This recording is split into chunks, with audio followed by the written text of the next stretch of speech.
क्या हुआ है? कल भी नेट खराब था। हो गया?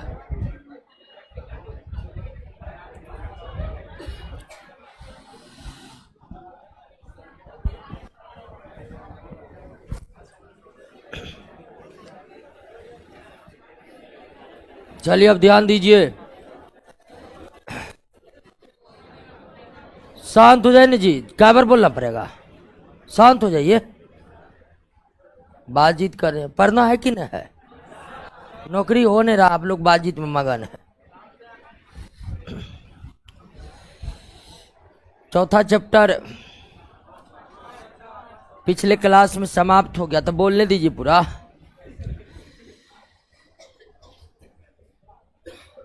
पिछले क्लास में चौथा चैप्टर को पढ़ लिए थे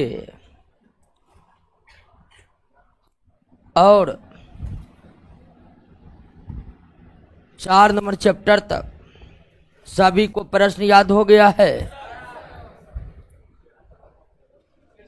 ईमानदारी से बोलिएगा।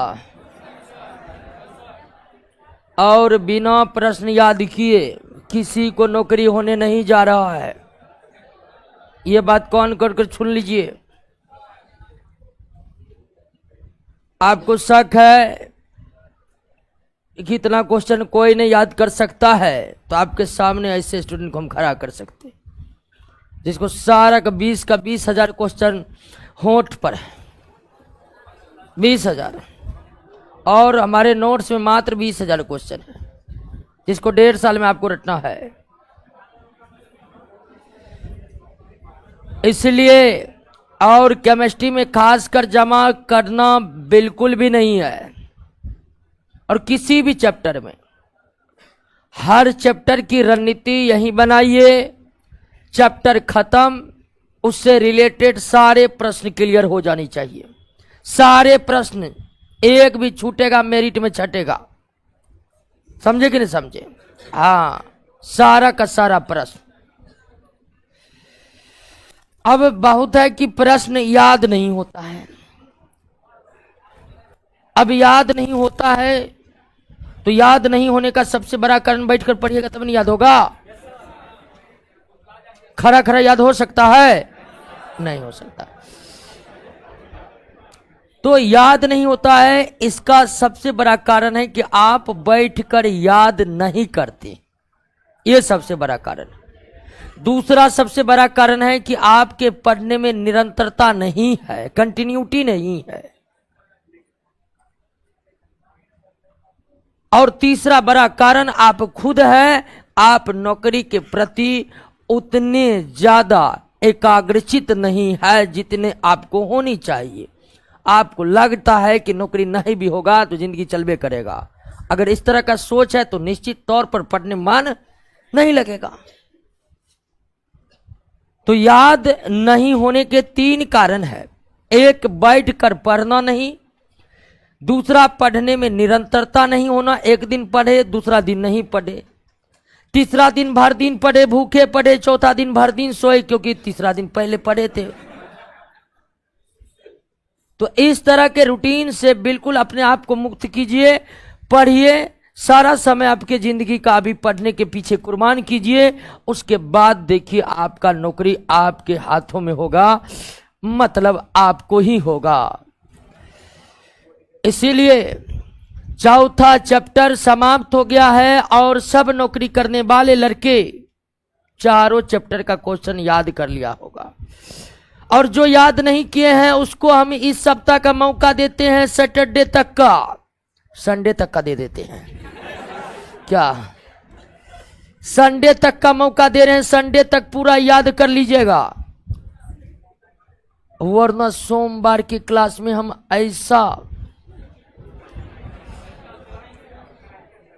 ऐसा वशीकरण यंत्र लाने वाले हैं। यंत्र होता है ना कि सब खलास हो जाइएगा उससे। समझे कि नहीं समझे? इसीलिए सैटरडे तक सबको याद है। हम जानते हैं कि जो जो नौकरी के प्रति संपूर्ण रूप से एकाग्रचित है उसको याद हो गया होगा। और जिसको याद नहीं हुआ उसको हम संडे तक का मौका दे रहे हैं। फिलहाल हम आ रहे हैं 5वें चैप्टर पर, और 5वां चैप्टर का नाम है oxidation, oxidation and reduction. Oxidation and reduction, ऑक्सीकरण और अवकरण, ऑक्सीकरण और अवकरण। ये क्या है ऑक्सीकरण और क्या है अवकरण? तो ऑक्सीकरण और अवकरण, ऑक्सीडेशन और रिडक्शन भी एक प्रकार का केमिकल रिएक्शन है। क्या है? केमिकल रिएक्शन है। केमिकल रिएक्शन एक रासायनिक अभिक्रिया है, एक रासायनिक अभिक्रिया है। ऑक्सीकरण अवकरण एक रासायनिक अभिक्रिया है। जिस तरह आप पढ़े थे कि संयोजन अभिक्रिया रासायनिक अभिक्रिया है, अपघटन अभिक्रिया रासायनिक अभिक्रिया है, तमाम तरह के रासायनिक अभिक्रियाओं का हम जिक्र 4 नंबर चैप्टर में किए थे। तो ऑक्सीकरण अवकरण भी एक रासायनिक अभिक्रिया ही है। और अगर ऑक्सीडेशन रिडक्शन एक रासायनिक अभिक्रिया है तो निश्चित तौर पर इसमें भी भाग कौन लेगा? वायलेंस इलेक्ट्रॉन भाग लेगा, संयोजी इलेक्ट्रॉन भाग लेगा, ये लेगा भाग। क्योंकि हम जानते हैं कि रासायनिक अभिक्रिया में परमाणु के संयोजी इलेक्ट्रॉन भाग लेते हैं। कोई भी रासायनिक अभिक्रिया में परमाणु के संयोजी इलेक्ट्रॉन भाग लेते हैं, संयोजी इलेक्ट्रॉन। और अगर ऑक्सीडेशन रिडक्शन रासायनिक अभिक्रिया है तो ऑक्सीडेशन रिडक्शन के प्रक्रिया में भी कौन भाग लेगा? तो ऑक्सीडेशन रिडक्शन क्या है? रासायनिक अभिक्रिया है। और ऑक्सीडेशन रिडक्शन में कौन भाग लेता है? अब आप कहिएगा कि जब रासायनिक अभिक्रिया है तो 4 नंबर चैप्टर में काहे न सल्टा दिए, झूठ मूठ का एक चैप्टर बढ़ा दिए। तो हम बता देना चाहते हैं, हम नहीं बढ़ाए, सिलेबस में ही बढ़ा है। समझे कि नहीं समझे? तो ऑक्सीडेशन रिडक्शन एक विशेष प्रकार के रासायनिक अभिक्रिया है, अन्य रासायनिक अभिक्रियाओं से यह थोड़ा भिन्न है। और भिन्न इस नजरिए से है कि ऑक्सीडेशन रिडक्शन जब भी होता है एक साथ होता है, एक साथ होता है। अकेले न तो ऑक्सीडेशन होता है और अकेले न तो अवकरण होता है, अकेले न तो ऑक्सीकरण होता है, अकेले न तो अवकरण होता है। जब भी होगा दोनों साथ साथ होगा, साथ साथ होगा। तो ऑक्सीकरण अवकरण एक विशेष प्रकार की रासायनिक अभिक्रिया है जो हमेशा साथ साथ होते हैं। अकेले न तो ऑक्सीकरण होता है और न ही अवकरण होता है। अगर कोई रासायनिक अभिक्रिया में ऑक्सीकरण हो रहा है तो निश्चित ही उस रासायनिक अभिक्रिया में क्या होगा? अवकरण होगा। अगर किसी रासायनिक अभिक्रिया में अवकरण हो रहा है तो निश्चित ही उसमें क्या होगा? ऑक्सीकरण होगा। अकेले ऑक्सीकरण या अवकरण नहीं होते हैं, जब भी होते हैं साथ साथ होते हैं। क्लियर हो गया? अब ध्यान दीजिए कि ऑक्सीकरण अवकरण अभिक्रिया सिर्फ लैबों में संपन्न नहीं होते हैं, बल्कि हमारे दैनिक जीवनों में ऐसे कई परिघटना है जो किसका उदाहरण है? ऑक्सीकरण अवकरण का उदाहरण है। किसका उदाहरण है? जैसे भोजन का पचना क्या है जानते हैं? तो उसमें साथ साथ क्या होते हैं? अवकरण। लोहे पर जंग लगना क्या है? तो इसका मतलब वहां अवकरण भी होता होगा।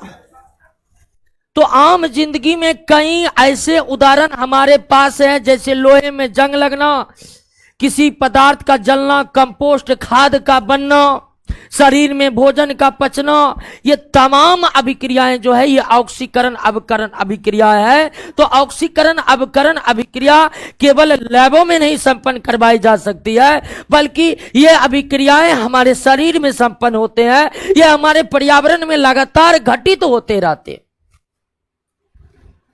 क्लियर हो गया?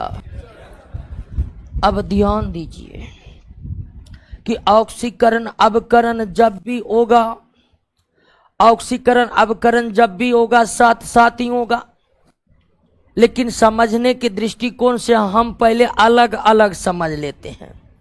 पहले ऑक्सीडेशन को समझ लेते हैं और फिर रिडक्शन को समझेंगे। ऑक्सीडेशन को कैसे कैसे परिभाषित करते हैं तो आते हैं, पहले इसको समझ लेते हैं। ऑक्सीडेशन को समझ लेते हैं दोस्तों, ऑक्सीकरण को समझ लेते हैं। ऑक्सीकरण क्या है? जब किसी अभिक्रिया में ऑक्सीजन से संयोग होता है, जब कोई पदार्थ किससे संयोग कर ले तब होता है क्या? ऑक्सीडेशन। ऑक्सीजन से संयोग करने की प्रक्रिया को क्या कहते हैं? ऑक्सीडेशन कहते हैं। ऑक्सीजन से संयोग करने की प्रक्रिया को क्या कहते हैं? ऑक्सीडेशन कहते हैं। मान लीजिए कि कैल्शियम ने ऑक्सीजन से अभिक्रिया करके कैल्शियम ऑक्साइड बना लिया। कैल्शियम ने ऑक्सीजन से अभिक्रिया करके, तो यहां पर ऑक्सीडेशन हुआ है, किसका हुआ है? कैल्शियम का। तो ऑक्सीजन से रिएक्शन करना ऑक्सीकरण कहलाता है। जिस रासायनिक अभिक्रिया में ऑक्सीजन से रिएक्शन होता है वो रासायनिक अभिक्रिया ऑक्सीकरण होता है। और जो ऑक्सीजन से रिएक्शन किया, जो ऑक्सीजन से रिएक्शन किया उसी का क्या हुआ? ऑक्सीकरण। मैग्नीशियम ऑक्सीजन से अभिक्रिया करके मैग्नीशियम ऑक्साइड बनाता, क्या यह ऑक्सीडेशन रिएक्शन है? बिल्कुल है, क्योंकि यहां पर ऑक्सीजन से संयोग हुआ, यह ऑक्सीडेशन है। और ऑक्सीजन से संयोग कौन किया है? और जो ऑक्सीजन से संयोग करता है उसी का ऑक्सीकरण होता है। मैग्नीशियम का ऑक्सीजन से संयोग करके मैग्नीशियम ऑक्साइड बनाना एक ऑक्सीकरण अभिक्रिया का उदाहरण है। और ऑक्सीकरण अभिक्रिया में जो पदार्थ ऑक्सीजन से संयोग करता है उसी पदार्थ का ऑक्सीकरण होता है। आप कह सकते हैं कि ये दोनों ही रिएक्शन ऑक्सीकरण है, और इसमें दोनों ही रिएक्शन में किसका ऑक्सीकरण हो रहा है? तो कैल्शियम का। और क्लियर हो गया? बात समझ गए? किसी रासायनिक अभिक्रिया में ऑक्सीजन का संयोग करना क्या कहलाता है? ऑक्सीकरण कहलाता है। अब आपको हम बताए थे कि ऑक्सीकरण अवकरण तो दोनों साथ साथ होता है, साथ साथ होता है जी। अकेले तो ऑक्सीकरण होता नहीं है या अवकरण होता नहीं है। तो ये ऑक्सीकरण है तो यहां पर क्या अवकरण भी होगा? बिल्कुल होगा, लेकिन हम समझ अलग अलग रहे हैं। अगर ये ऑक्सीकरण अभिक्रिया है तो यहां पर अवकरण भी हुआ है, और ये ऑक्सीकरण हुआ है तो यहां पर ऑक्सीकरण किसका हुआ है? और ऑक्सीजन का अवकरण हुआ है। एक पदार्थ का ऑक्सीकरण होता है तो दूसरे पदार्थ का क्या हुआ रहता है? अवकरण हुआ रहता है। अगर इसमें मैग्नीशियम का ऑक्सीकरण हुआ है तो ऑक्सीजन का क्या हुआ है? अवकरण हुआ है। लेकिन हम पहले ऑक्सीकरण अवकरण को अलग अलग तरीके से समझ लेते हैं। क्लियर हो गया? ऑक्सीकरण का पहला परिभाषा क्लियर हो गया। ऑक्सीजन से संयोग करना क्या कहलाता है? ऑक्सीकरण कहलाता है। दूसरा परिभाषा पर आए, दूसरा परिभाषा पर आए। पहला परिभाषा नोट में देखिए तो आप समझ रहे हैं कि नहीं?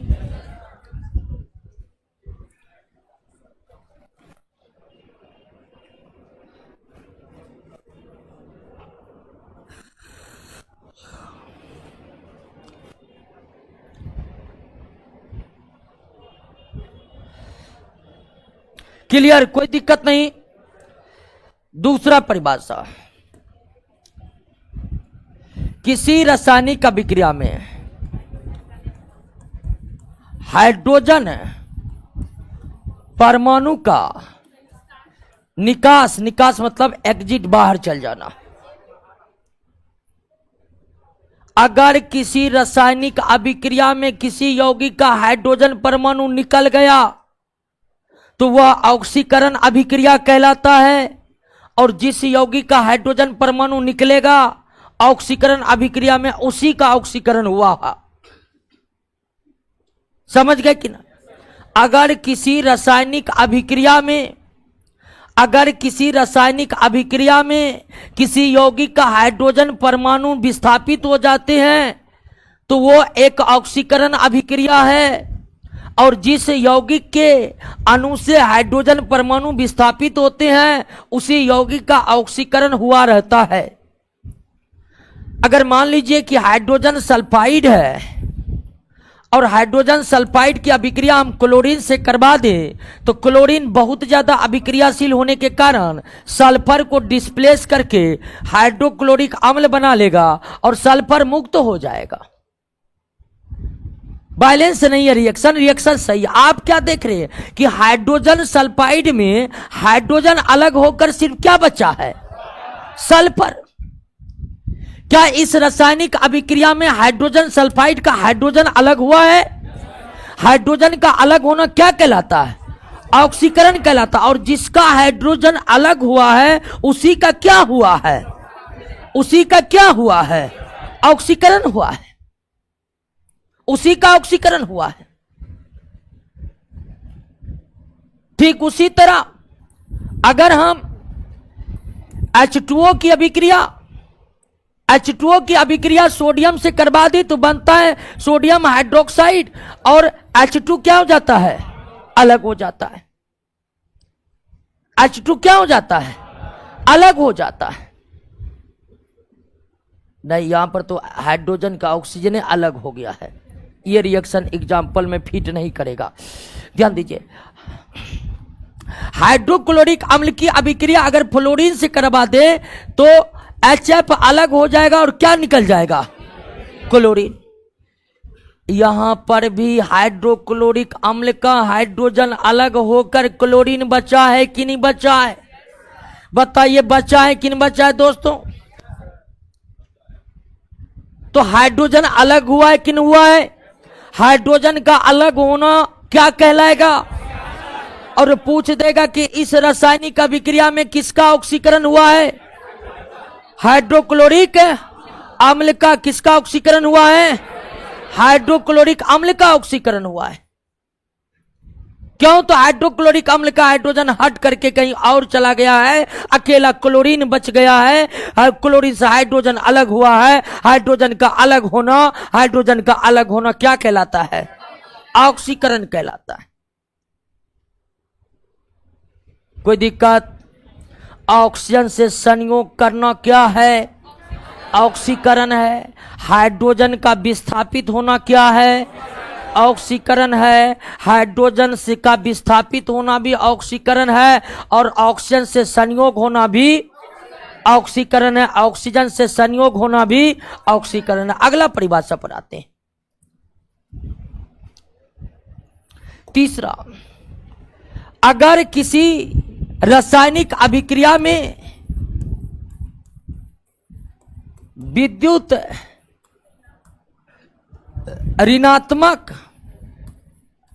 समूह के अनुपात में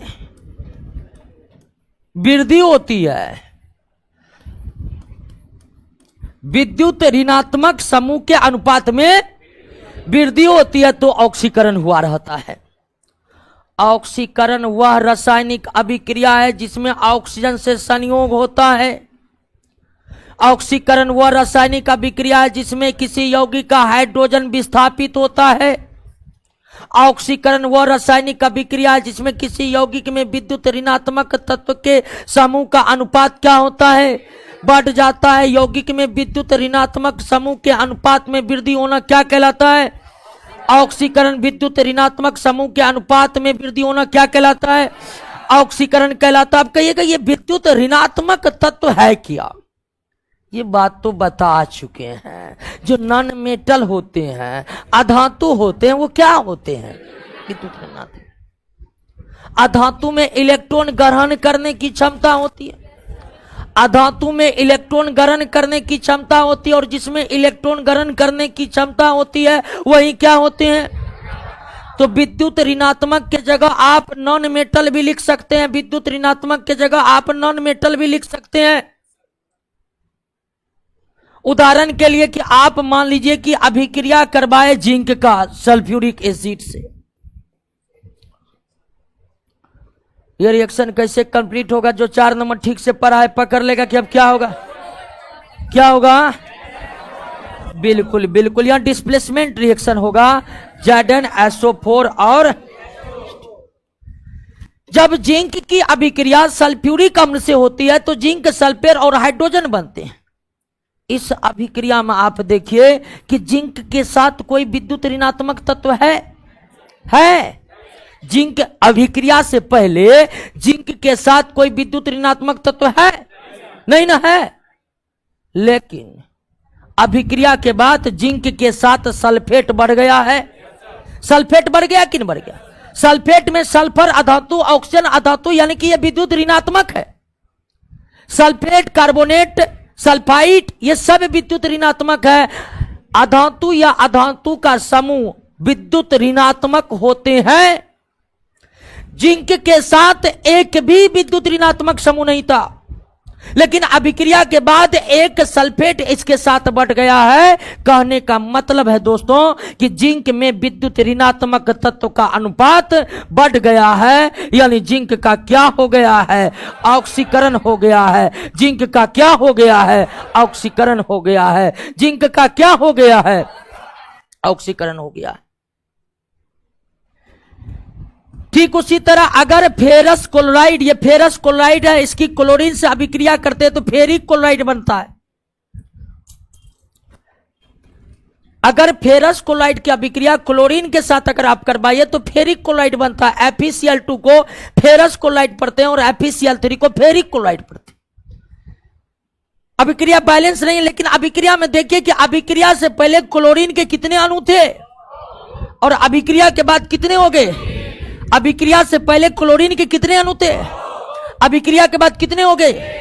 और क्लोरीन नॉन मेटल यानी विद्युत ऋणात्मक ग्रुप, विद्युत ऋणात्मक तत्व, ग्रुप नहीं, विद्युत ऋणात्मक तत्व। क्या FeCl2 में क्लोरीन का बढ़ना ऑक्सीकरण कहलाएगा? बिल्कुल कहलाएगा। विद्युत ऋणात्मक तत्व का अनुपात 2 से बढ़कर 3 हो चुका है। निश्चित तौर पर यह ऑक्सीकरण अभिक्रिया है, और इस ऑक्सीकरण अभिक्रिया में ऑक्सीकरण किसका हुआ है? ऑक्सीकरण किसका हुआ है? FeCl2 का। क्लियर? बात समझ गए? कोई दिक्कत नहीं ना? ऑक्सीजन से संयोग करना ऑक्सीकरण है, हाइड्रोजन का विस्थापित होना ऑक्सीकरण है, विद्युत ऋणात्मक तत्व के समूह का अनुपात बढ़ना ऑक्सीकरण है। विद्युत ऋणात्मक तत्व या समूह का अनुपात बढ़ना ऑक्सीकरण है। ओके, थोड़ा सा इंग्लिश में बोलिए। अच्छा बोलते हैं।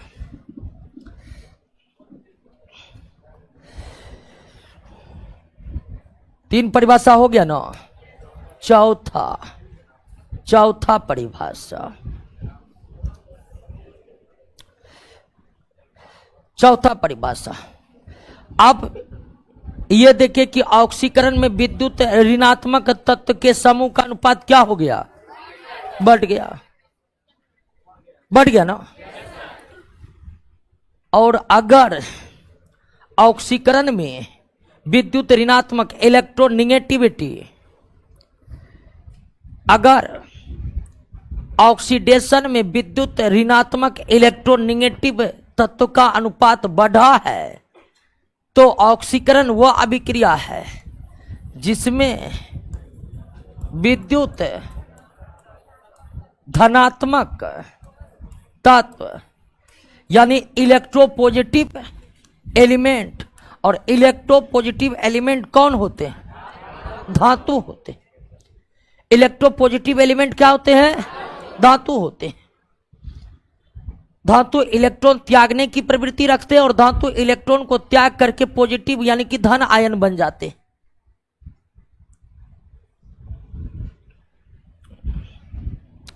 तो ऑक्सीकरण अभिक्रिया वह अभिक्रिया है जिसमें विद्युत धनात्मक तत्व का अनुपात घटता है।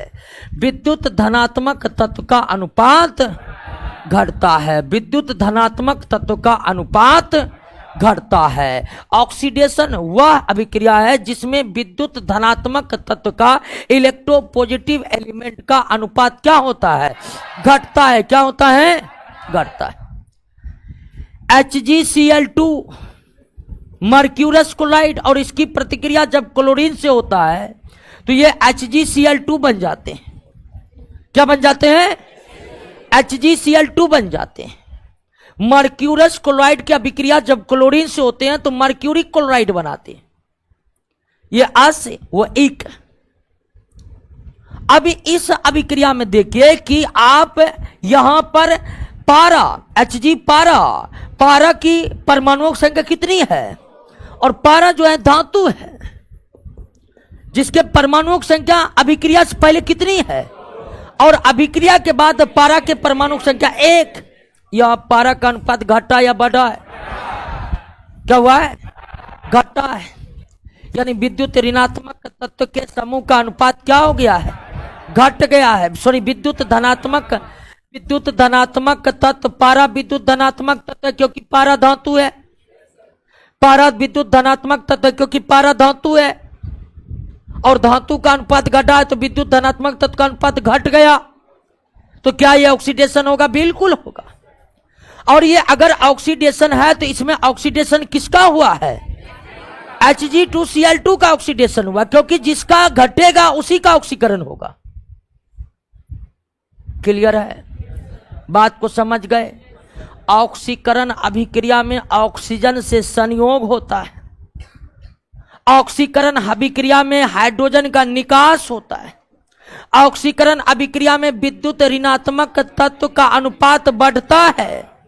ऑक्सीकरण में विद्युत ऋणात्मक तत्व के अनुपात में कमी होती है। विद्युत ऋणात्मक तत्व का अनुपात बढ़ता है, विद्युत धनात्मक तत्व के अनुपात में कमी होती है। एक बार फिर से बोलिएगा। ऑक्सीकरण में ऑक्सीजन से संयोग होता है, हाइड्रोजन का विस्थापन होता है, विद्युत ऋणात्मक तत्व के समूह के अनुपात में वृद्धि होती है, विद्युत धनात्मक तत्व के अनुपात में कमी होती है।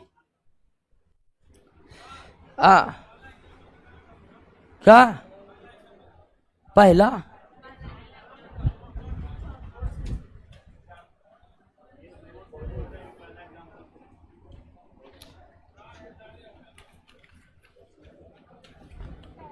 क्या नंबर का?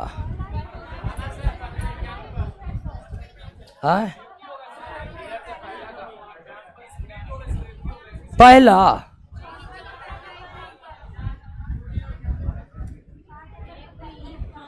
चार नंबर। एक मिनट, कौन नंबर में दिक्कत है? अरे यार बाद में पूछ लेना। समझ रहे हैं ना आप? रिएक्शन में कोई दिक्कत है पूछ लीजिएगा बाद में। नंबर कौन है सो बोलो ना जी। एक मिनट, क्या नंबर? 4 नंबर। इधर आओ, इधर इधर आओ, इधर आओ। अरे बोलने दो ना उसको, सब बोलता है इसीलिए नहीं समझ में आता है। कौन बोला है? अच्छा, ये यहाँ पर परसेंटेज देखने नीचे में निकाला हुआ है। यहाँ पर सोडियम कितना है? यहाँ पर 32 हो गया। पहला चैप्टर नहीं पढ़े हैं, दूसरा चैप्टर पढ़े हैं। तब दूसरा चैप्टर में देखिएगा वहां परसेंटेज निकालेंगे। ये रिएक्शन में है कि सोडियम का परमाणु 2 है तो सोडियम का परसेंटेज क्या हो गया? घट गया। और किसी यौगिक में परसेंटेज निकालना दूसरे चैप्टर में बताए, ठीक है। जैसे जल में हाइड्रोजन कितना प्रतिशत है, ये कैसे निकालेंगे? तो जल का टोटल कितना, अगर मान लीजिए जल में हाइड्रोजन का प्रतिशत निकालना है, समझिए, तो जल का टोटल एटॉमिक वेट 18 में हाइड्रोजन कितना है? 2 है। 18 में हाइड्रोजन, तो 1 में 2 बटे, और परसेंटेज कितना निकल गया। तो किसी कंपाउंड में तत्व का परसेंटेज कैसे निकालना देख लिए।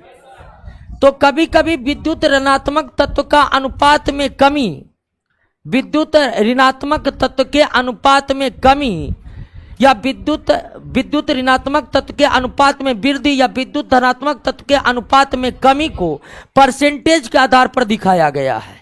और परसेंटेज निकालना हम बताए हुए हैं, अगर नहीं बताए हुए हैं तो 2 नंबर चैप्टर एक बार और रिवाइज करिएगा, अपने आप पता चल जाएगा। जैसे जल में हम हाइड्रोजन का निकाले ना, उसी तरह सारे यौगिकों में निकालते हैं। तो हमने 4 परिभाषा ऑक्सीडेशन का पढ़े हैं, 4 परिभाषा। 5वां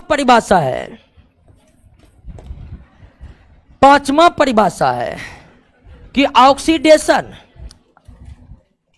ऑक्सीडेशन अभिक्रिया में, ऑक्सीडेशन रिएक्शन में,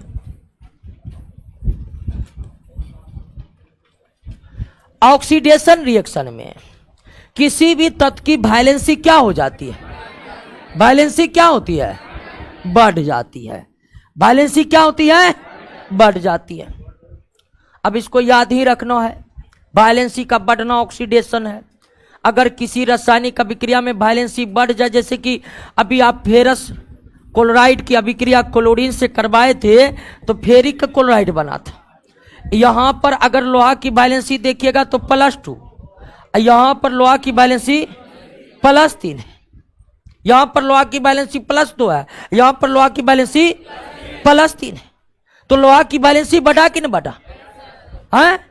और रासायनिक अभिक्रिया में फेरस क्लोराइड में लोहा का वैलेंसी बढ़कर 2 से 3 हो गया। तो मतलब इस यौगिक का ऑक्सीडेशन हुआ। यहां पर विद्युत ऋणात्मक तत्व के अनुपात में वृद्धि हुई है, उस आधार पर भी इसे हम ऑक्सीडेशन के रूप में डिफाइन कर सकते हैं। लेकिन इसमें क्या हुआ कि इसमें आप देख रहे हैं कि फेरस फेरिक बन गया, यानी कि लोहा की जो वैलेंसी +2 थी वो कितनी हो गई है? 3 हो गई है। तो किसी भी रासायनिक अभिक्रिया में वैलेंसी अगर बढ़ जाए किसी यौगिक के किसी खास तत्व का, तो हम कहेंगे कि वह ऑक्सीकरण है। और जिस यौगिक में किसी तत्व का वैलेंसी बढ़ा है या तत्व का ही वैलेंसी बढ़ गया है, उसका क्या हुआ है? ऑक्सीडेशन। और इलेक्ट्रॉन के आधार पर ऑक्सीडेशन को परिभाषित क्या किया जाता है? ऑक्सीडेशन वह प्रक्रिया है जिसमें इलेक्ट्रॉन का क्या होता है? त्याग होता है। जैसे सोडियम एक इलेक्ट्रॉन त्याग करके सोडियम आयन बन गया, ये क्या है? ये ऑक्सीडेशन है। इलेक्ट्रॉन का त्याग क्या कहलाता है? ऑक्सीडेशन कहलाता है।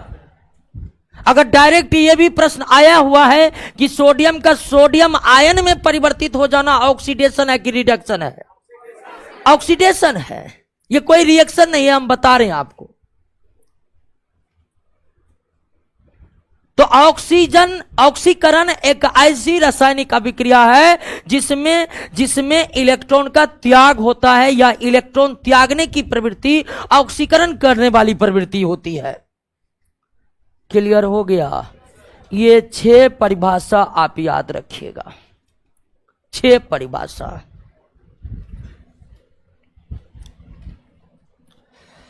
एक बार पुनः ध्यान दीजिए। हालांकि ऑक्सीडेशन मूलतः 11th क्लास का टॉपिक है, इसलिए परीक्षा बहुत डीप में जाकर आपसे पूछेगा नहीं।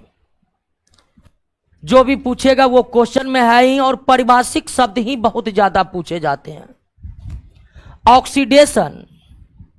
ऑक्सीडेशन वह अभिक्रिया है जिसमें ऑक्सीजन का क्या होता है? संयोग होता है। हाइड्रोजन का क्या होता है? निकास होता है। हाइड्रोजन का निकास। विद्युत ऋणात्मक तत्व में वृद्धि होती है।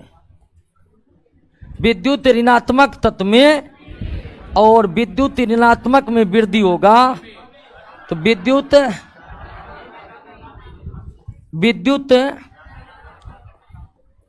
धनात्मक तत्व में कमी।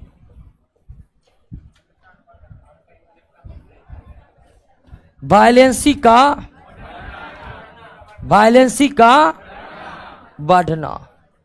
वैलेंसी का बढ़ना। उसके बाद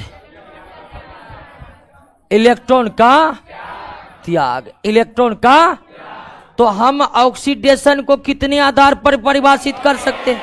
6 तरह से। किसी रासायनिक अभिक्रिया में पदार्थ का ऑक्सीजन से संयोग करना क्या है?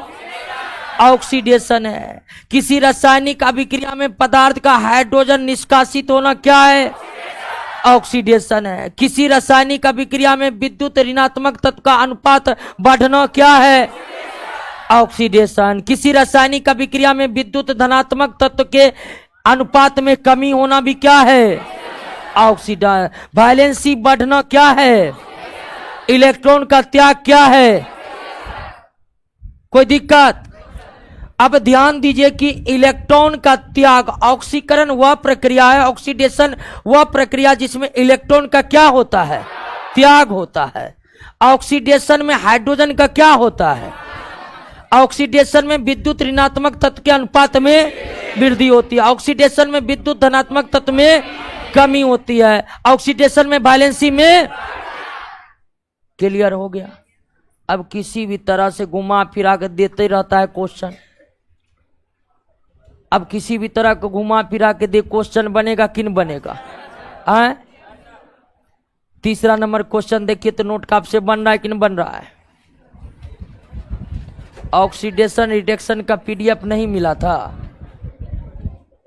पीडीएफ डला हुआ है तो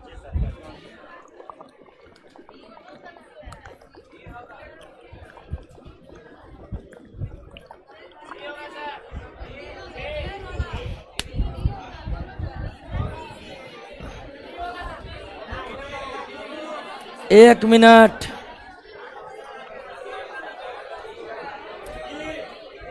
एक मिनट। अरे हल्ला नहीं करिए, हल्ला नहीं करिए, हल्ला नहीं करिए, देख लेते हैं। अरे यार शांत हो जाइए ना, थोड़ा हम बता रहे हैं।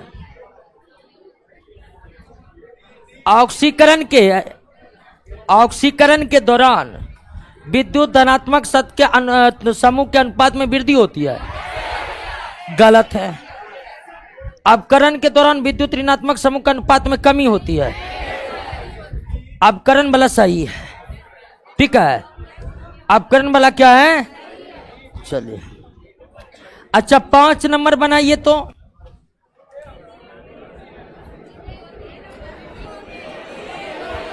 पांच का क्या होगा? ए होगा। क्लियर? देख रहे हैं किस तरह का सवाल पूछ रहा है। चलिए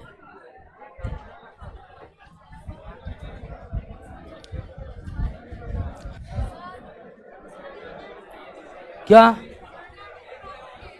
अच्छा अच्छा ठीक है, जाइए जाइए जाइए। अरे जाने दीजिए, तबीयत खराब हो गया।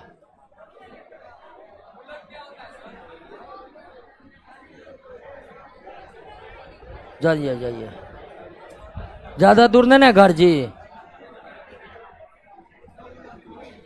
अरे रास्ता खाली कीजिए। गर्मी है, ग्लूकोज का लेवल घटते रहता है। हाँ ऑक्सीडेशन कंप्लीट है, कोई दिक्कत नहीं ना? ऑनलाइन वाले दोस्तों बताइए, ऑक्सीडेशन समझ गए? इतना शुद्ध हिंदी समझ में नहीं आता है, थोड़ा इंग्लिश में बताइए। अरे क्या राहुल कुमार का एडमिशन कैंसिल करो, उसको पैसा लौटाओ। हिंदी मीडियम लिखता नहीं है नोट पे।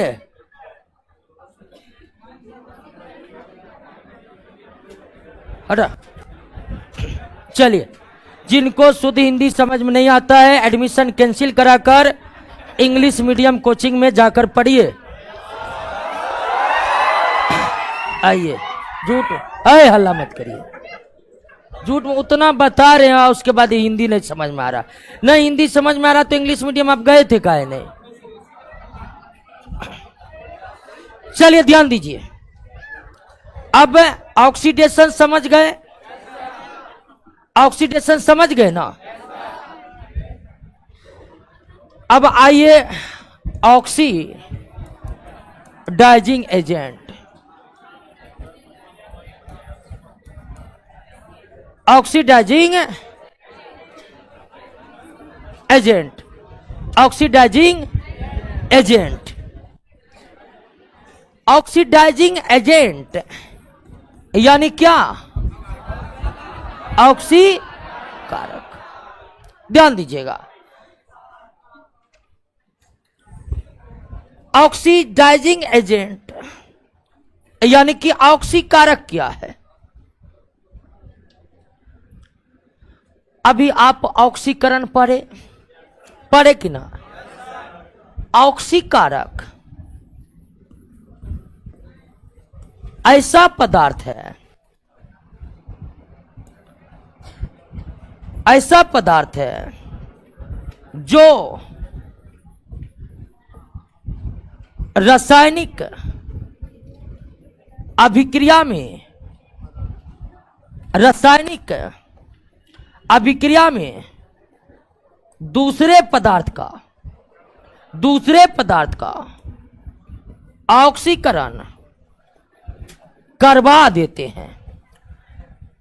एकदम ध्यान देना दोस्तों, ऑनलाइन वाले सब थोड़ा सा भी इधर उधर होइएगा, समझ में नहीं आएगा।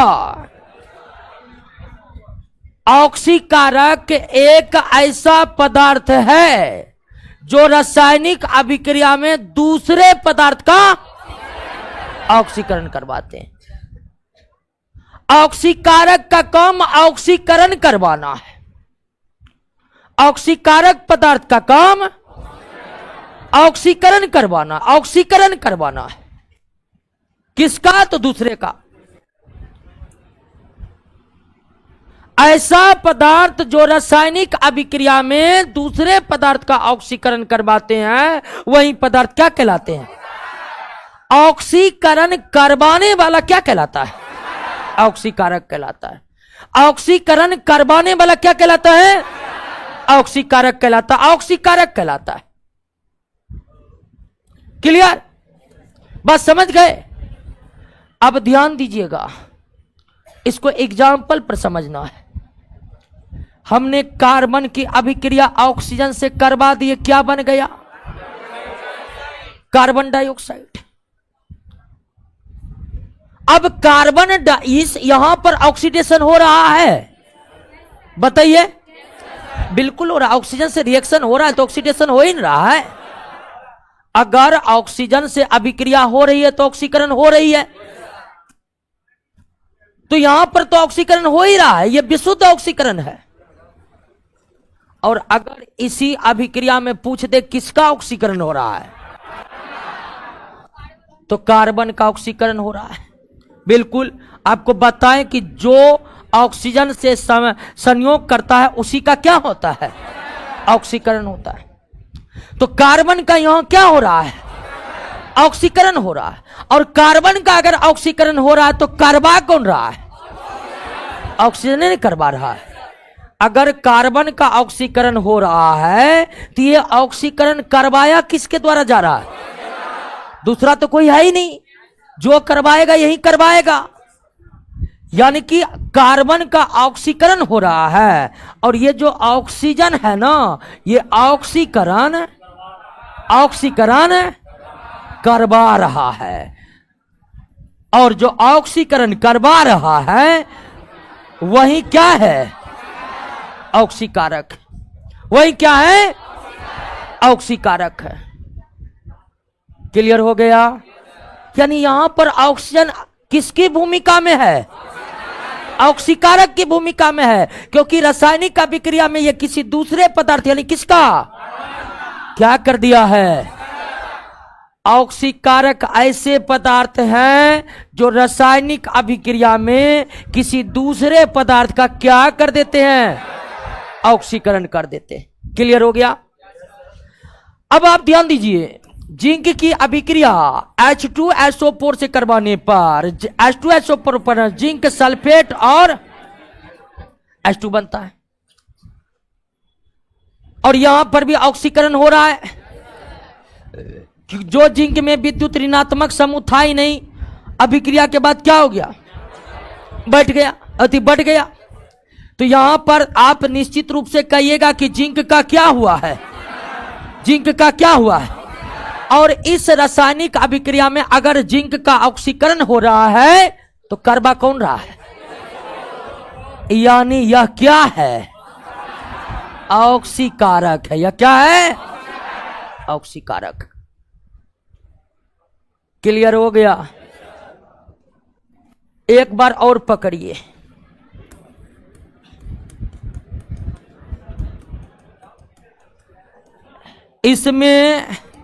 इसमें आपको पकड़ना है ऑक्सीकारक कौन है।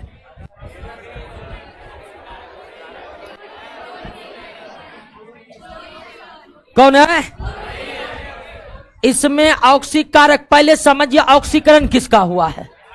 तो ऑक्सीकरण इसका हुआ है, हाइड्रोक्लोरिक अम्ल का ऑक्सीकरण हुआ क्योंकि इसका हाइड्रोजन अलग हो गया, तो इसका ऑक्सीकरण हुआ है।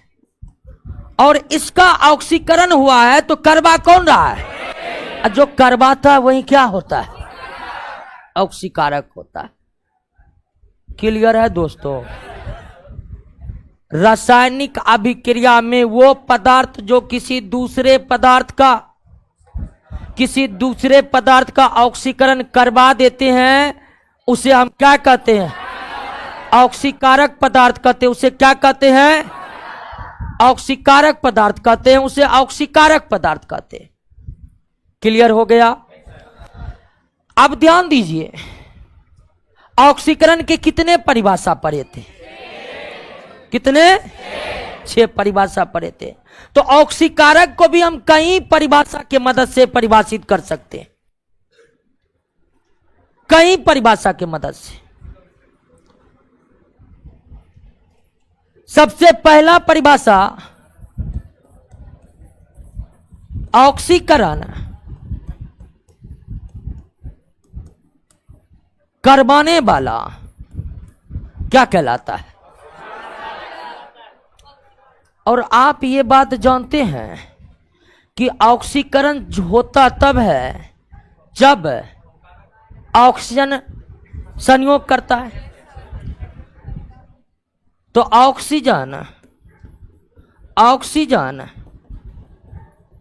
प्रदान करने वाला पदार्थ क्या ऑक्सीकारक नहीं हो सकता है? हो सकता है कि नहीं?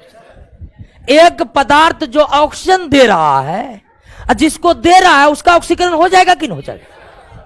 तो मतलब रासायनिक अभिक्रिया में एक पदार्थ अगर ऑक्सीजन प्रदान कर रहा है तो निश्चित ही वह पदार्थ ऑक्सीकारक है, क्योंकि ऑक्सीकारक का काम है ऑक्सीकरण करवाना। और अगर कोई पदार्थ किसी को ऑक्सीजन दे दिया तो इसका मतलब उसका ऑक्सीकरण हो गया, और ऑक्सीकरण हो गया तो वो करवा दिया। कौन? जो ऑक्सीजन दिया। क्या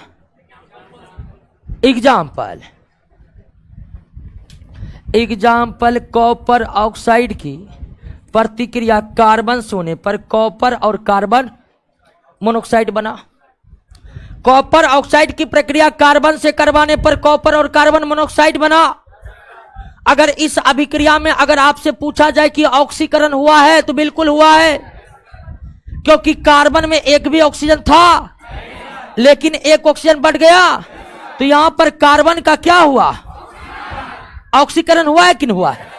कार्बन का ऑक्सीकरण हुआ है कि नहीं हुआ है? और कार्बन का ऑक्सीकरण हुआ है तो इसको ऑक्सीजन दिया कौन?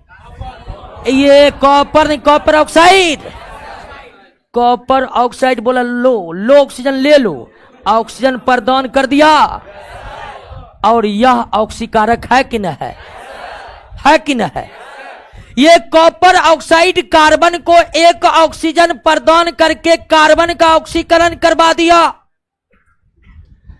तो आप ऑक्सीकारक पदार्थ को इस आधार पर भी परिभाषित कर सकते हैं कि ऑक्सीकारक पदार्थ वह पदार्थ है जो रासायनिक अभिक्रिया के दौरान ऑक्सीजन प्रदान करते, ऑक्सीजन प्रदान करते। क्लियर? बात समझ गए? कोई दिक्कत नहीं ना?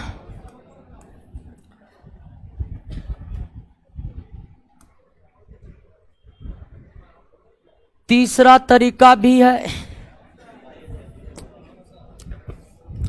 कम से कम ऑक्सीकरण को 6 तरह से परिभाषित किए। आप जानते हैं 11th में जितना बात दिया हुआ है उसमें जितना बात हम समझ पाए सब बता रहे हैं। समझे कि नहीं समझे?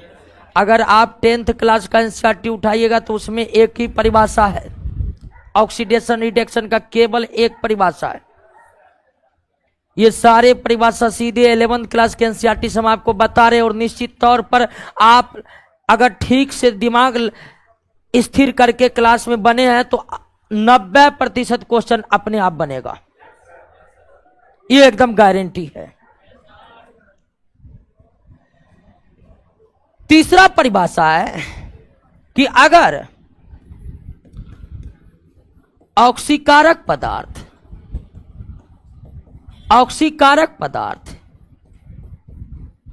इलेक्ट्रॉन को क्या करते हैं? ग्रहण करते हैं। ऑक्सीकारक पदार्थ ऑक्सीकरण करवाते हैं, ये बात तो क्लियर है। ऑक्सीकारक पदार्थ ऑक्सीकरण, और ऑक्सीकरण तब होता है जब इलेक्ट्रॉन का क्या होता है? त्याग होता है। तो अगर कोई पदार्थ किसी का इलेक्ट्रॉन ग्रहण कर लेगा तो जिस पदार्थ का इलेक्ट्रॉन ग्रहण किया वो तो इलेक्ट्रॉन का त्याग किया है। त्याग किया है, जो इलेक्ट्रॉन का त्याग किया है वो ऑक्सीकरण हो गया उसका, और ये ग्रहण कर लिया है तो ऑक्सीकरण करवा दिया। तो ऑक्सीकारक पदार्थ इलेक्ट्रॉन को क्या करते हैं? ऑक्सीकारक पदार्थ ऑक्सीजन प्रदान करते हैं, ऑक्सीकारक पदार्थ इलेक्ट्रॉन, क्योंकि ऑक्सीकरण तब होगा जब पदार्थ के द्वारा इलेक्ट्रॉन त्यागा जाएगा, और इलेक्ट्रॉन तब त्यागा जाएगा जब कोई पदार्थ उसको ग्रहण करने की प्रवृत्ति रखता हो। तो ऑक्सीकारक पदार्थ को अगर ऑक्सीकरण करवाना है तो इलेक्ट्रॉन खींचकर अपने पास लाना होगा और तब जाकर ऑक्सीकरण हो पाएगा। इसलिए रासायनिक अभिक्रिया में जो पदार्थ इलेक्ट्रॉन को ग्रहण करता है वह कौन पदार्थ होता है? ऑक्सीकारक पदार्थ होता है। वो कौन पदार्थ होता है? अब ध्यान दीजिए कि दोस्तों कि किसी भी रासायनिक अभिक्रिया में आप ये शुरुआत में ही जान लिए थे कि ऑक्सीकरण होगा तो अपकरण भी। दोनों रासायनिक अभिक्रिया कभी अभी अलग अलग नहीं होते हैं, एक साथ होते हैं। दोनों ही रासायनिक अभिक्रिया एक साथ होते हैं। ऑक्सीकरण अपकरण दोनों ही रासायनिक अभिक्रिया एक साथ होते हैं, एक साथ होते हैं। तो ऑक्सीकारक क्या करवाया? ऑक्सीकरण करवा दिया है। ऑक्सीकारक किसी दूसरे पदार्थ का क्या किया है? और हम जानते हैं कि ऑक्सीकरण हुआ है तो अपकरण भी होगा। तो अगर ऑक्सीकारक दूसरे पदार्थ का ऑक्सीकरण करवाया है तो उसके स्वयं का क्या हुआ है? होगा कि नहीं होगा? क्योंकि ऑक्सीकरण अपकरण साथ साथ होते हैं, ऑक्सीकरण अपकरण साथ साथ होते हैं। तो अगर ऑक्सीकारक पदार्थ किसी दूसरे पदार्थ का ऑक्सीकरण करवाया है तो स्वयं का उसका क्या हुआ है? अपकरण। तो ऑक्सीकारक पदार्थ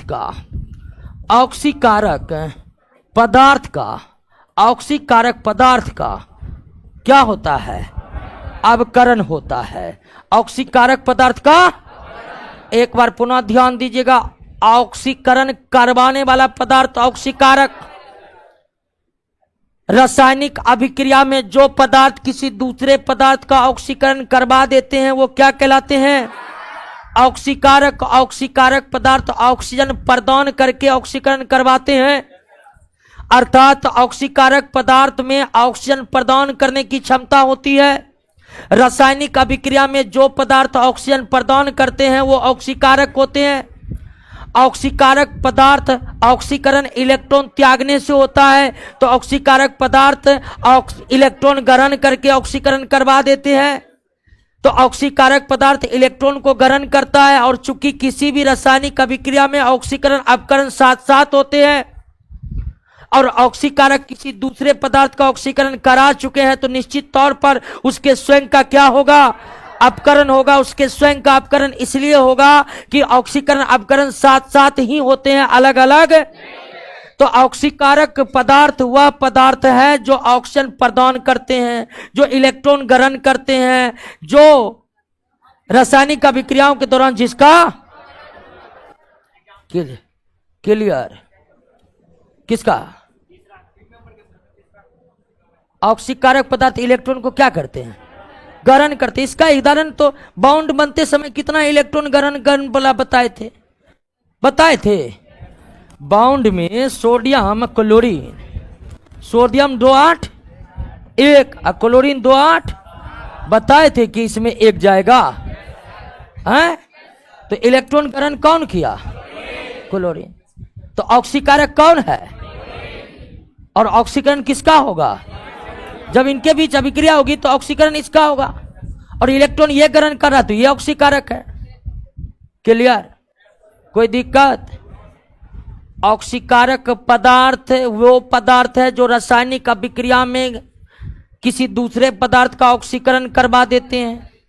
ऑक्सीकारक वो पदार्थ है जो रासायनिक अभिक्रिया में ऑक्सीजन के परमाणु प्रदान करते हैं। ऑक्सीकारक पदार्थ वो पदार्थ है जो रासायनिक अभिक्रिया के दौरान इलेक्ट्रॉन ग्रहण करते हैं। ऑक्सीकारक पदार्थ वे पदार्थ है जिसका रासायनिक अभिक्रिया के दौरान अवकरण हो जाता है। क्या हो जाता है, अवकरण हो जाता है। जिसका क्या हो जाता है, अवकरण हो जाता है। क्लियर। अब प्रमुख ऑक्सीकारक पदार्थ का लिस्ट दिया हुआ है, पढ़िए एक बार।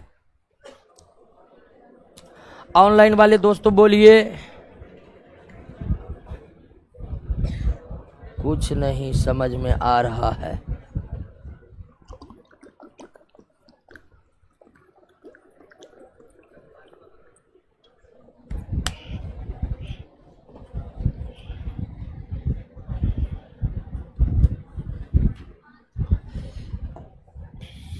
ये क्या हो गया,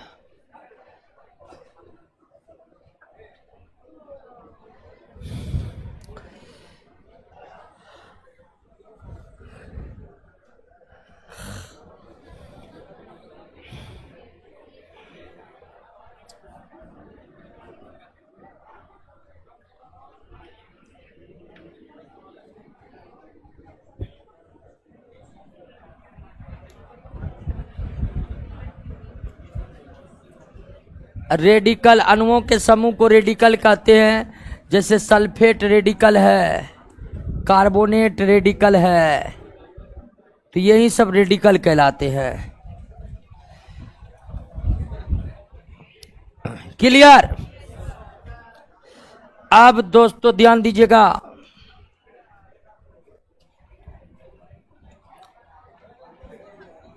पीडीएफ अपलोड करवा, अपलोड पीडीएफ अपलोड है, एक साथ ही है, थोड़ा लेट से खुलेगा फाइल।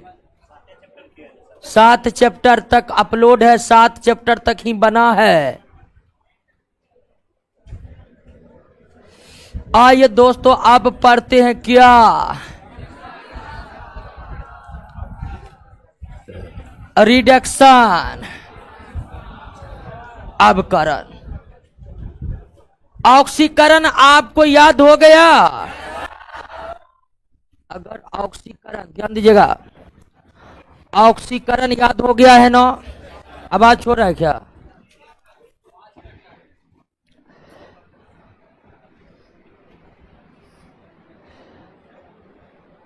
ऑक्सीकरण अगर आप समझ चुके हैं 6 परिभाषा, तो अवकरण फ्री में समझ में आएगा।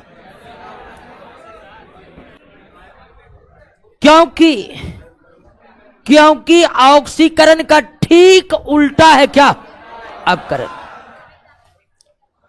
अब करण बात क्या करे, अब करण एक ऐसी रासायनिक अभिक्रिया है जो ऑक्सीकरण के ठीक विपरीत है, ठीक विपरीत। इसीलिए ऑक्सीकरण अगर आपको याद है तो अब करण फ्री में आपको याद हो गया। और आप एक एक बात को समझने का कोशिश करिएगा, बिल्कुल शांत हो जाइए। ऑक्सीकरण एक ऐसी रासायनिक अभिक्रिया थी जिसमें ऑक्सीजन का क्या हुआ था, संयोग हुआ था।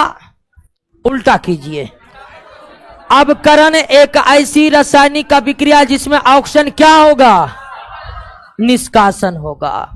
ऐसी रासायनिक अभिक्रिया जिसमें ऑक्सीजन का क्या होता है, निकास, वो क्या है, अपकरण। अपकरण है। ऑक्सीकरण एक ऐसी रासायनिक अभिक्रिया थी जिसमें ऑक्सीजन से संयोग हुआ था। अपकरण एक ऐसी रासायनिक अभिक्रिया है जिसमें ऑक्सीजन का निकास होता है। आपने जिंक ऑक्साइड की अभिक्रिया कार्बन से करवा दी है, जिंक बना और कार्बन मोनोक्साइड। आप क्या देख रहे हैं कि जिंक ऑक्साइड का ऑक्सीजन निष्कासित हो गया, तो मतलब जिंक ऑक्साइड का क्या हुआ है, अपकरण हुआ है। जिंक ऑक्साइड का क्या हुआ है, अपकरण हुआ है, क्योंकि जिंक ऑक्साइड का ऑक्सीजन निकास हो गया। ठीक उसी तरह अगर कॉपर ऑक्साइड की प्रतिक्रिया हाइड्रोजन से करवाने पर कॉपर और H2O बनता है तो किसका अपकरण हुआ, कॉपर ऑक्साइड का हुआ है, कॉपर का नहीं हुआ है। कॉपर ऑक्साइड का ऑक्सीजन अलग हुआ। ऑक्सीजन का अलग होना क्या कहलाता है, क्लियर हो गया, समझ गए।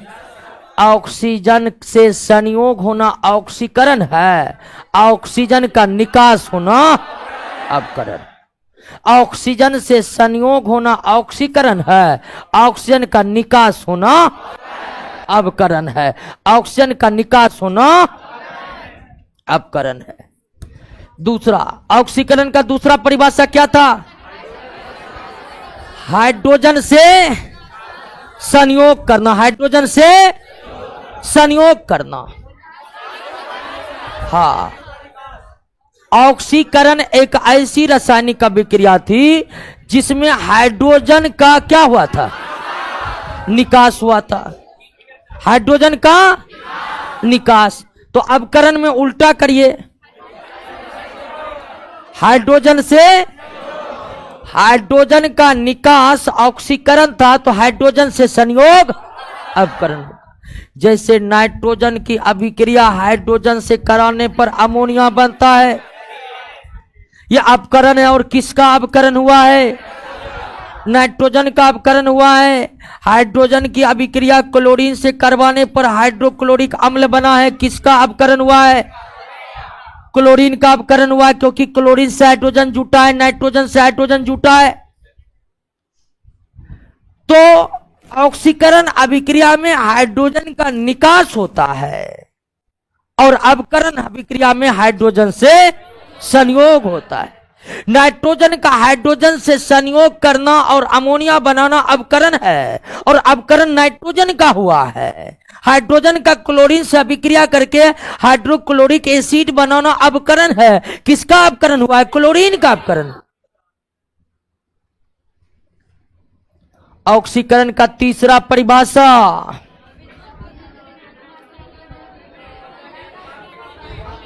ऑक्सीकरण का तीसरा परिभाषा, ऑक्सीकरण एक ऐसी रासायनिक अभिक्रिया है जिसमें इलेक्ट्रोनेगेटिव ग्रुप यानी कि विद्युत ऋणात्मक तत्व का अनुपात क्या हुआ था, बढ़ा था। तो अपकरण में विद्युत ऋणात्मक समूह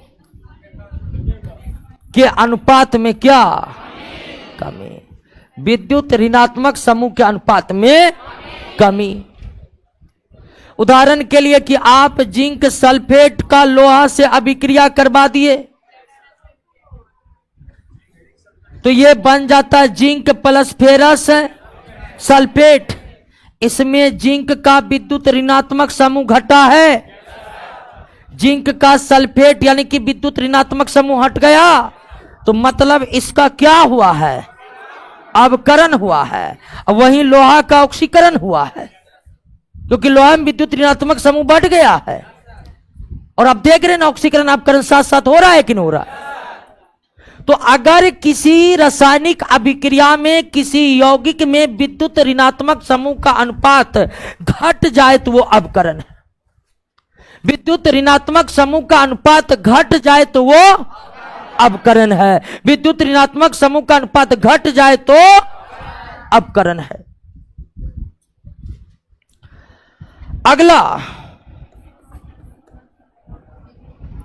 अगला रासायनिक अभिक्रिया, चौथा परिभाषा यह था ऑक्सीकरण का। देख रहे हैं ऑक्सीकरण का ठीक उल्टा जा रहा है कि नहीं, ऑक्सीकरण का ठीक उल्टा जा रहा है कि नहीं अवकरण, इसमें कोई दिक्कत हो रहा है। ऑक्सीकरण अभिक्रिया वह अभिक्रिया था जिसमें विद्युत धनात्मक समूह के अनुपात में क्या हुई थी, कमी हुई थी। विद्युत धनात्मक समूह के अनुपात में क्या हुई थी, कमी हुई थी।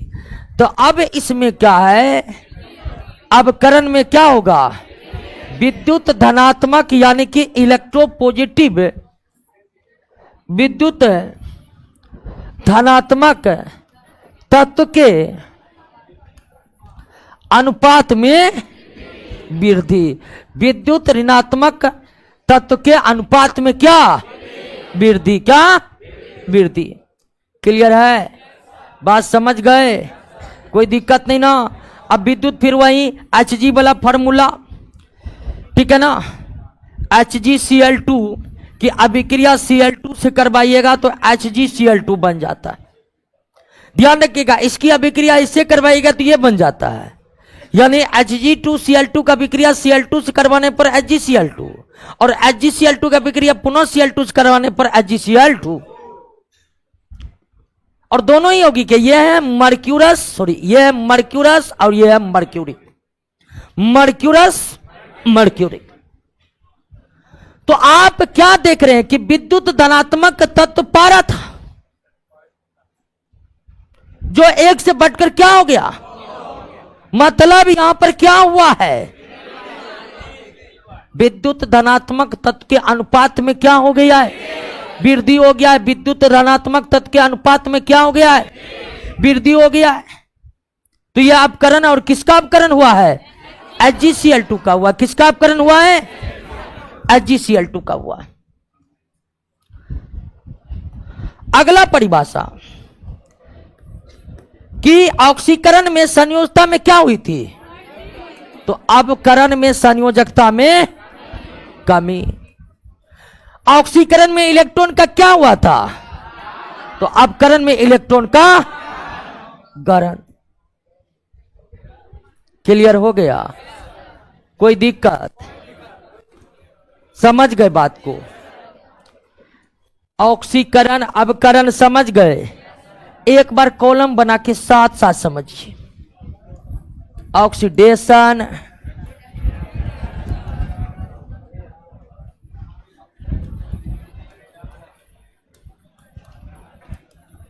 रिडक्शन।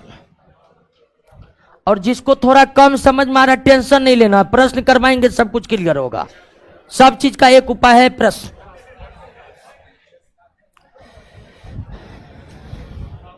नहीं हो सकता कि अब 10th के बाद से केमिस्ट्री पूरा छोड़िए दिए है पढ़ना, मतलब जो किया है उसको हो सकता है समझ में नहीं आए।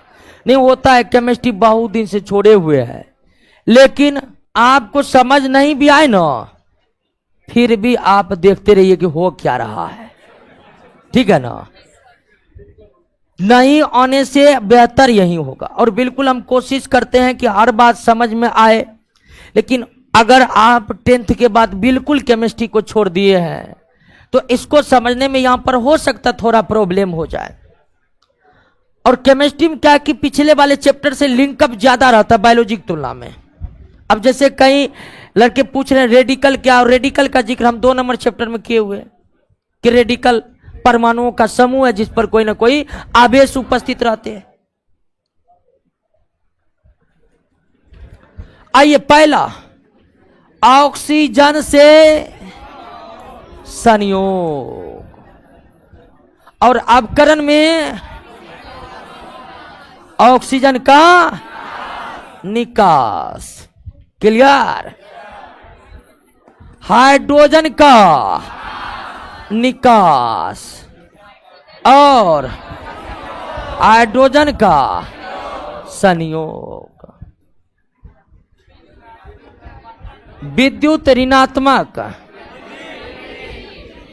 के अनुपात में वृद्धि। डायरेक्ट माइनस लिख दिए हैं, बोल्ड अक्षर में लिख लेते हैं माइनस। विद्युत ऋणात्मक तत्व के अनुपात में वृद्धि। तीसरा, अब इसमें विद्युत ऋणात्मक तत्व के अनुपात में, विद्युत ऋणात्मक तत्व के अनुपात में कमी। क्लियर? अगला, विद्युत धनात्मक तत्व के अनुपात में कमी ऑक्सीकरण और विद्युत धनात्मक तत्व के अनुपात में वृद्धि। क्लियर? अगला, संयोजकता का बढ़ना और इसमें संयोजकता का घटना। संयोजकता का घटना। उसके बाद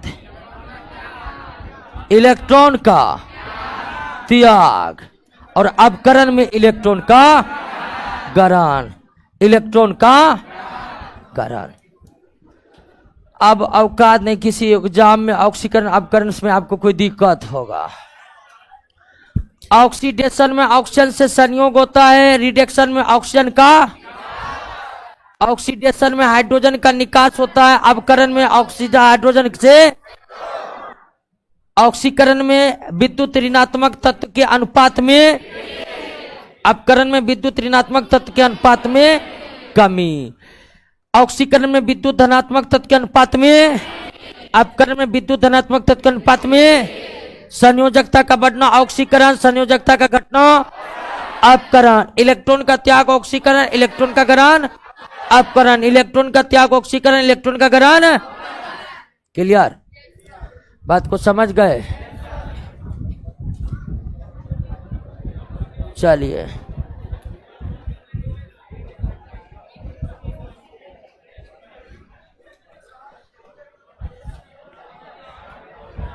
हल्ला नहीं।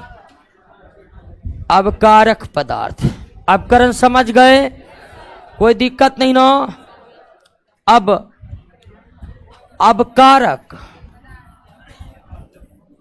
ऑक्सीकारक समझ गए? ऑक्सीकरण समझ के पलटा दिए अपकरण, ऑक्सीकारक समझ के पलटा मारिए अपकारक। अपकारक रिड्यूसिंग एजेंट,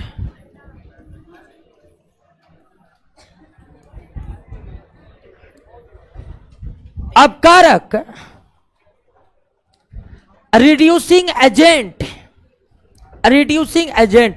ये कॉलम जो हमें बताए हैं ये नोट में अवेलेबल है, ये कॉलम नहीं है ना? हाँ, हम ये इसलिए लिखे ताकि आप समझ सके कि दोनों अभिक्रियाएं ठीक एक दूसरे के विपरीत है। अब ये समझना है अपकारक रिड्यूसिंग एजेंट क्या है।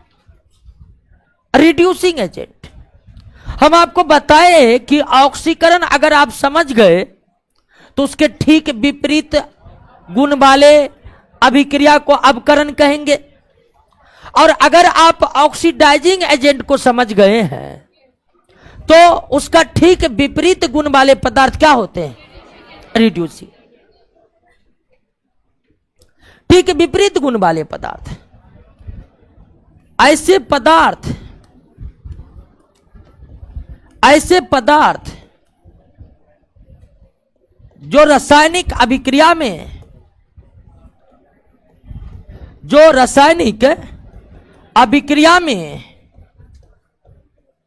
किसी दूसरे पदार्थ का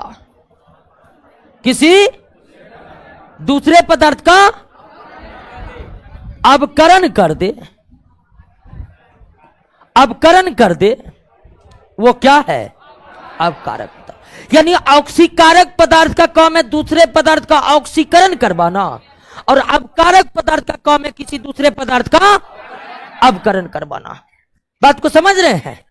ऑक्सीकारक पदार्थ का काम था किसी दूसरे पदार्थ का क्या करना? ऑक्सीकरण करना। अवकारक पदार्थ का काम है किसी दूसरे पदार्थ का अवकरण करना। दोस्तों आप ध्यान दीजिए कि अगर आपने कॉपर ऑक्साइड की प्रतिक्रिया हाइड्रोजन से करवाया और कॉपर और जल बना, तो इस अभिक्रिया में अवकरण कॉपर ऑक्साइड का हो रहा है, क्योंकि इसी का ऑक्सीजन निकल रहा है। इस अभिक्रिया में अवकरण किसका हो रहा है? कॉपर ऑक्साइड का। और कॉपर ऑक्साइड का अवकरण हो रहा है तो हाइड्रोजन करवा रहा है, यानी हाइड्रोजन क्या है? अवकारक है, क्योंकि यही इसका ऑक्सीजन ले रहा है और अवकरण करवा रहा है। ठीक उसी तरह जिंक ऑक्साइड की अभिक्रिया सल्फर से करवाने पर जिंक और सल्फर डाइऑक्साइड बनता है। इस अभिक्रिया में अवकरण किसका हुआ है? जिंक ऑक्साइड का। अवकरण किसका हुआ है? करवा कौन रहा है? सल्फर, क्योंकि यही इसका ऑक्सीजन ले रहा है। यह सल्फर की भूमिका किसकी है? अवकारक पदार्थ की है। सल्फर की भूमिका किसकी है? अवकारक पदार्थ की है। सल्फर की भूमिका किसकी है? अवकारक पदार्थ की।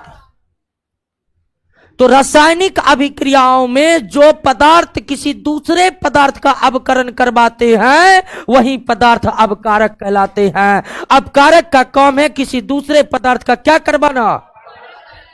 अवकरण करवाना। अब ऑक्सीकारक पदार्थ ऑक्सीकरण करवाते हैं, अवकारक पदार्थ अवकरण करवाते हैं। ऑक्सीकारक पदार्थ का रासायनिक अभिक्रियाओं के दौरान अवकरण हो गया था और अवकारक पदार्थ का रासायनिक अभिक्रियाओं के दौरान ऑक्सीकरण हो गया था। ऑक्सीकारक पदार्थ इलेक्ट्रॉन ग्रहण किए थे, अवकारक पदार्थ इलेक्ट्रॉन का त्याग करेंगे। ऑक्सीकारक पदार्थ ऑक्सीजन प्रदान कर रहे थे, ये ऑक्सीजन ग्रहण कर रहे हैं। क्लियर? जिस तरह ऑक्सीकरण अभिक्रिया के ठीक विपरीत अभिक्रिया अवकरण है, ठीक उसी तरह ऑक्सीकारक पदार्थ के ठीक विपरीत गुण वाले पदार्थ अवकारक पदार्थ है। और प्रमुख अवकारक पदार्थों के भी नाम आपके नोट में दिए हुए हैं दोस्तों, देख लीजिए उसको।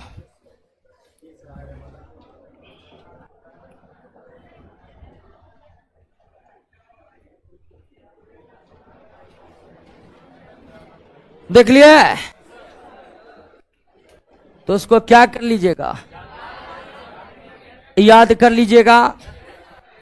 तो आज के क्लास को द एंड करते हैं। आज के क्लास में हम ऑक्सीकरण